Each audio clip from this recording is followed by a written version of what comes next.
ఏ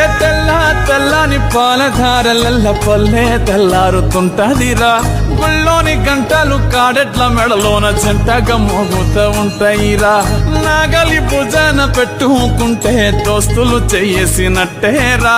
కొట్టు గోదా పక్కన ఉంటే కొండంత బలగం ఉన్నట్టురా చల్లగాలి మోసుకొచ్చెరా సేను శిలకల ముచ్చట్లు దారి పొడుగు చెట్ల కొమ్మలా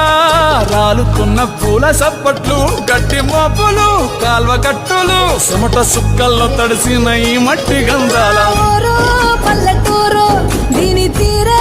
అమ్మ తీరు కంగులో